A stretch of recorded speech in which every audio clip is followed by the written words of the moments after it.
बिस्मिल्लाहिर्रहमानिर्रहीम अस्सलाम वालेकुम वरहमतुल्लाहि वबरकातुह। जी आज हम बनाने जा रहे हैं शामी कबाब, ढाका शामी कबाब। मक्का फूड को इस्तेमाल करेंगे और इंशाल्लाह बना लेंगे। तो जी इंग्रेडिएंट्स चने की दाल, अदरक लहसुन, प्याज और हमारे पास है इस वक्त बीफ और एक गिलास पानी। और कुकर के अंदर हमने बीफ डाल दी है और अब हम इसके अंदर डालेंगे चने की दाल। एक प्याली मैंने भिगो के रख दी थी। अदरक लहसुन ये अच्छा टेस्ट देगा, अगर किसी को नहीं पसंद तो मत डालिए। के अंदर हम डालेंगे प्याज। कुछ लोग इसके बगैर भी बनाएंगे तो वो बना लें। अब हम इसमें ऐड करने वाले हैं रेड मिर्च, गरम मसाला और एंड पे नमक। तो अब हम डालेंगे कबाब मसाला। इसको ओपन कर लेते हैं।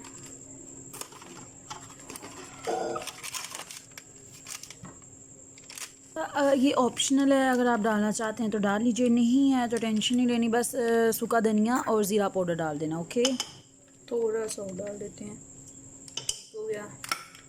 अब मैं इसके अंदर डालूँगी एक गिलास पानी और अब प्रेशर कुकर कर दूँगी बंद और फिर देखते हैं क्या करना है। ये देखिए बेहतरीन किस्म का ये हो चुका है। अब जदीद दौर की हम टेक्नोलॉजी इस्तेमाल करेंगे और चॉपर में डालेंगे, ठीक है। तो ये मैंने रख दिया है, इसको बंद कर।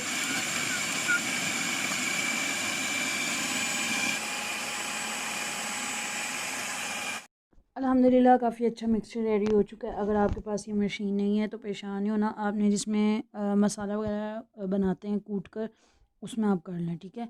अब हम मिक्सचर को एक बॉल में निकाल लिया और इसको आपने फ्रिज में रखना नहीं भूलना, मैं भूल गई थी, ठीक है। तो वो काफ़ी नरम बने थे, तो आपने ना फ्रिज में रखना है तो वो फिर टाइट हो जाता है ये मिक्सचर, ठीक है, वो अच्छा रह जाता है।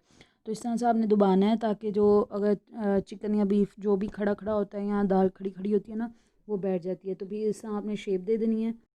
ये हमने ढाका कबाब रेडी कर चुके हैं और साथ अंडा रख लिया है, ठीक है। इसको डिप करेंगे और फ्राई कर लेंगे, सिंपल, ठीक हो गया।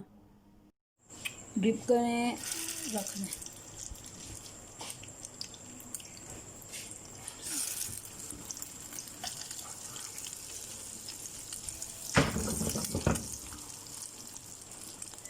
तो मुझे लाइट कलर पसंद है इसलिए मैं इसका लाइट कलर रखूँगी, ठीक है। आपको जैसा भी पसंद है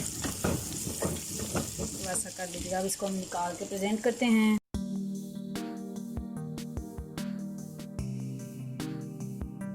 अब मुझे दीजिए इजाज़त, अपनी दुआ में याद रखिएगा। अल्लाह हाफिज़, टेक केयर, बाय बाय।